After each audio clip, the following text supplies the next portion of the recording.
Okay, we're back on the truck today, and my next series of problems is going to be how to make this fender wider and close up this area right here. As you can see right now, it's about I'd say 5 inches away from the tire, and the back end is only a ½ inch away from the tire. Then my goal will be to move this lip out so that I got clearance on the outside of the tire the whole way around and have somewhat of a similar spacing in here. Now, it doesn't have to be perfect, but I'm going to do what I think will work. I'd also like to retain, if it's at all possible, the back shape of the fender. As you can see, it's kind of a classic, typical Ford back fender shape. It looks almost like a Model A fender from this angle.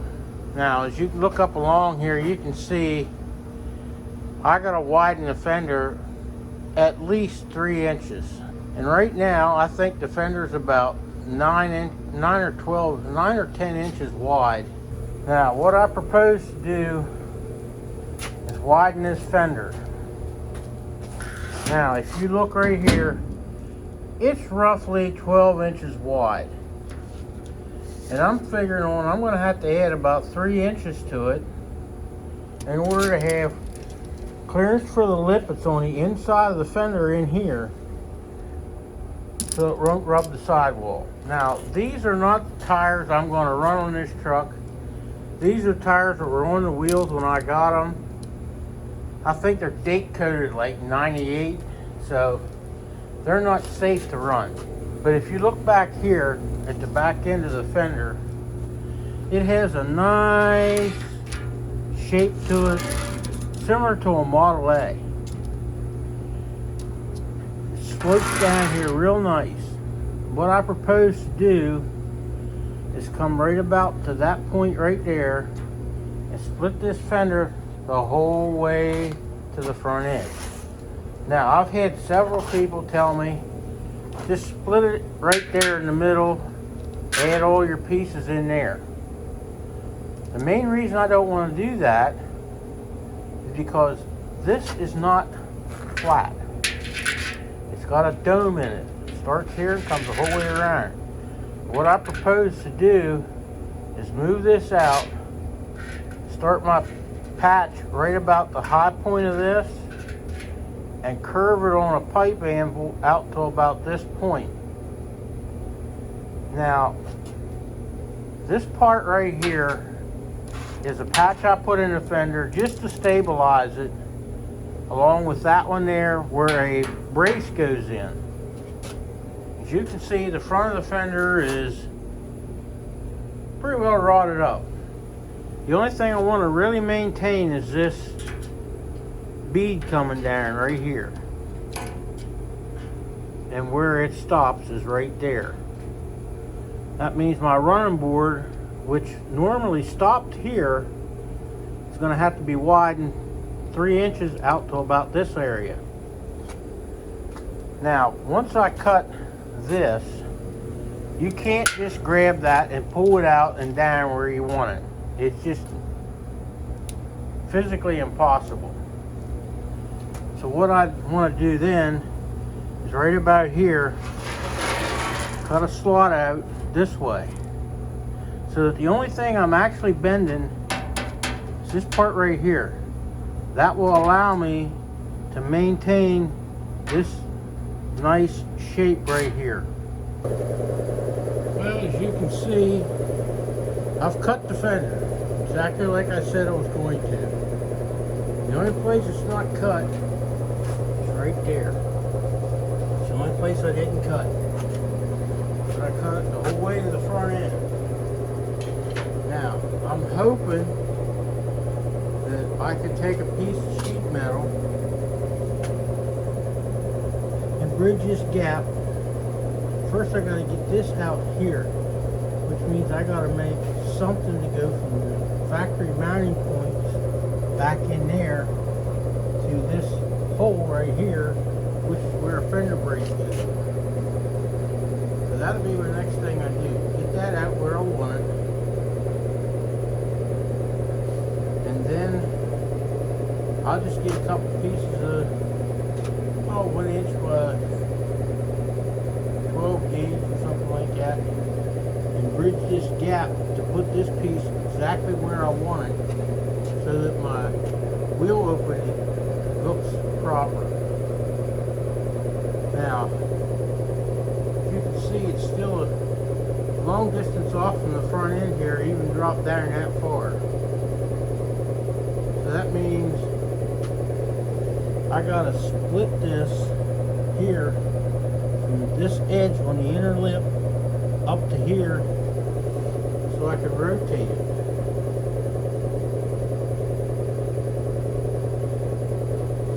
Or I can split this across this way a couple, 6 or 7 places, and see if I can twist that down to get it to the size wheel opening that I want. It's spaced out where I want it. If you look in here, I got pretty decent arch around it.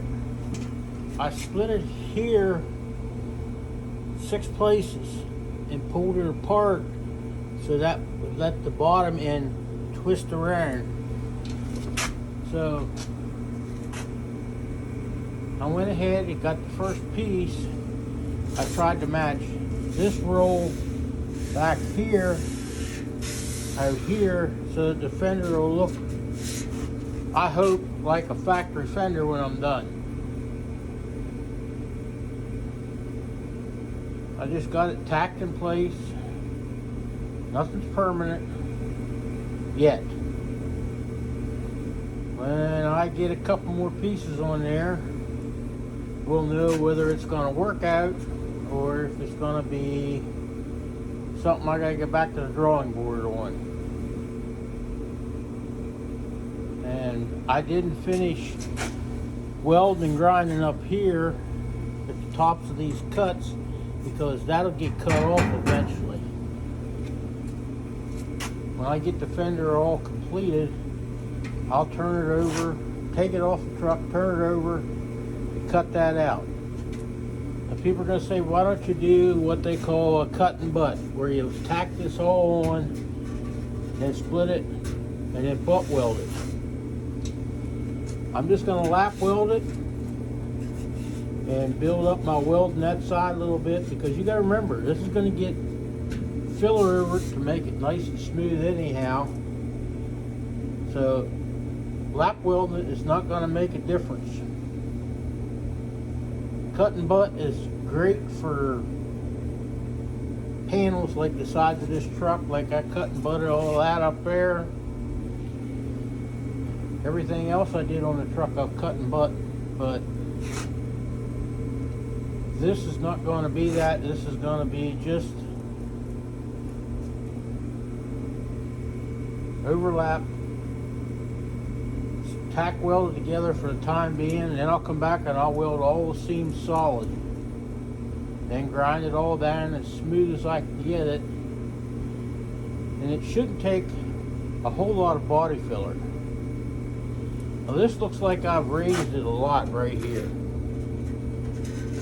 okay, but you got to remember, I dropped this down about 4 inches, so that's really not much different than what it was originally. So we're gonna cut a couple more pieces, try to piece it all together. Hopefully it'll come out like I think it will. So we'll see in a little while. Okay, this will give you an idea of what my goal is. As you can see, I'm following the contour of this and making it over here. And that's 5 pieces in there. And everybody says, why don't you just make it one piece? You could do that if you had an English wheel. But since I don't have an English wheel and don't think I'll ever probably need one again, this is the way I do it. I get my bend this way and this way by using the pipe anvil to put the curve in it, and then I basically manipulate it and get it to where I want it. Like I said, I can go back and change this at any time. It's just tacked in now. There's nothing permanent yet. That's about all I'm going to get done today. I've been at it long enough. This is a total of 5 hours on there just to get this far. So I'll pick it up again tomorrow and I'll record some more as I make progress.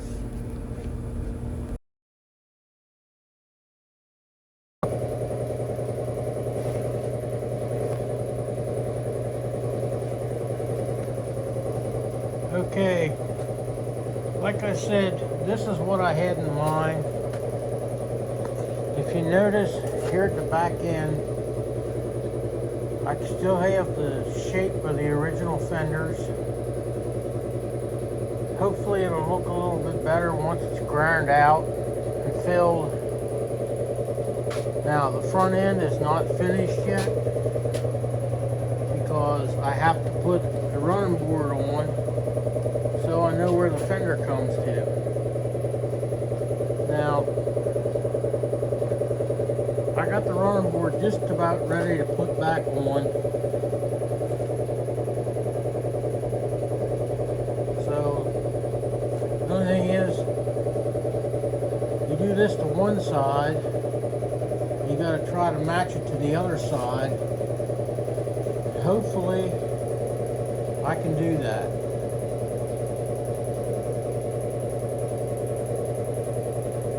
Granted, the welds look like I don't know what right now, but welding sheet metal, the only way you can do it was one spot at a time, and it's going to come out looking like that every time you weld it. Now, when I go to grind this off, all these seams here in the middle, okay, each one of them are butt welded. Seam across the back side of the fender here and the front side, they are all lap welds. By lap weld, I mean the new piece of metal, this piece right here, actually went over top the original fender metal.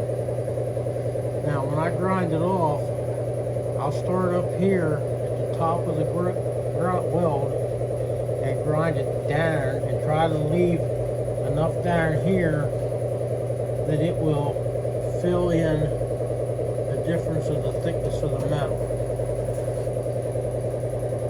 Time will tell whether that'll work or not. I've done it before on other things and it always worked out very well. So we'll see. I got the running board pretty much patched together. This whole piece on the side here was nothing but holes, rotted, and it had a big hole in here. Now I cut that out and made this piece to fit. Now I got a couple of bumps in it, but I'll take them out with a body hammer and a dolly.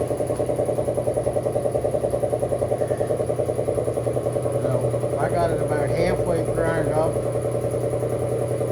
but I'm quitting for the day. I've been in here now for 6.5, almost 7 hours. For somebody that's retired, I think that's long enough. So when I get this running board mounted, I'll show you what it looks like. And then this piece here going to have to be cut across here, the shape of the fender.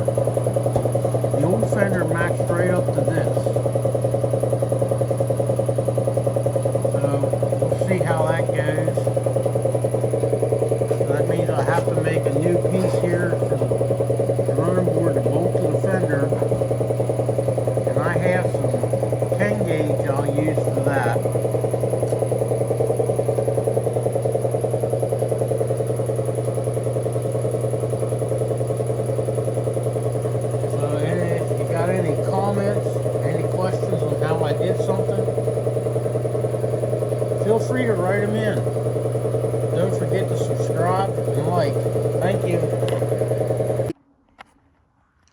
Okay, yesterday, or maybe a couple days ago, in one of the previous videos, you saw a picture of this fender after I did it the first time. Well, after I finished the other side, I came back and redid this one to make it so that it followed the curve more of what the factory fenders had right in here. Now, I think it looks a lot better. And as you can see, the corner piece is finished down here. The bead, the body bead, rolls the whole way around the fender where it meets the running board. Now I got the running board pretty much straightened out and fixed up. As you can see, I have a nice clearance above the tire at the top. I got about an inch clearance on the side of the fender to the sidewall of the tire, so that if it does go up in there from a hard bump, it won't rub the tire. But it's about as close as I can get it. I've tried two different methods of closing up the gap on the front edge here, right in here. So what I did with this one, I split it this way and then curved this around, pulled all them shut and welded all the cuts back. The other side, I cut it this way down to this bead and pulled it in. And what that did was made a wider gap. I had to put little pieces of sheet metal in there and weld it all up. So we'll see how the running boards go. You know, I got one for this side pretty well patched up and fitted to the fender. Now I got this one to mount on the truck temporarily and see if I can make it look similar to the one for the driver or passenger side. So that's what I'll be working on for the next probably couple days. And the reason I haven't been doing any grinding on all these welds on here, as you can see, I'm using my air grinder right now because my electric grinder decided to quit working. It's only the fourth one I've had decide to quit working this winter. So I think it's time to just bite the bullet and buy some new grinders. Now I have parts coming to fix that one. When they get here, I don't know. So I'll continue this video a little later if I need to. Okay, I told you once I got the inside cut out down to the weld line, I'd let you see what it looked like from the inside on these fenders. Now, what I do is come along. If you look right here, you can see where I cut the old fender out. I'm going to weld that back in to the pieces I put in here. Right here, I'll weld right along that seam, and once that's done, it'll be stronger than it was new because I'm using thicker metal than what they use new. Now all these seams, you can see right here, I got 100% penetration on these seams, every one of them. But I'll come back, and any place it doesn't look like it's 100% penetration, I'll run some more weld on top of it just to make it a little stronger. I like to come back, like right here's a spot you can see right there. I don't have 100% penetration on that. So a spot like that, I'll weld right down that crack again, down into right in here someplace. And then right there's another little spot on that. Must have been a bad spot. And here's another place, but I'll go over both these fenders, and any place that looks a little bit questionable, I'll weld them again. I like to do that when I can on the inside of a piece before I grind the outside.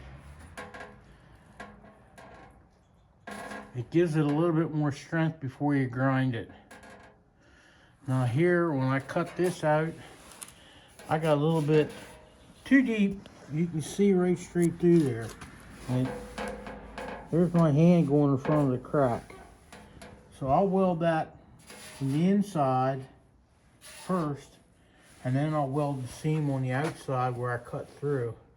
It's not gonna change the strength of it. It's just gonna make it a little bit extra grinding on the outside. Now the inside of these fenders, I'm not gonna do too much grinding to them. I'm just gonna smooth them up a little bit, enough that I can put some body filler over them just for the added strength, because I'll use the fiberglass short strand reinforced body filler, and I'll only go about that wide, just down right over the top of every weld joint. Then I'll rough that off, and then this inside of these fenders are getting coated with the Eastwood rust encapsulator. That way I don't have to worry about them ever rusting through from the inside out. And it also, it's not rubberized like undercoating, but it's tough as undercoating. It'll keep small dents from showing, because you know, if you go over this fender real smooth like this on here, you can feel little pits from stones being picked up. Because back in the day, these old trucks were run everywhere. I mean, highways, byways, dirt roads, blacktop, it didn't matter to the farmer. It was transportation for him.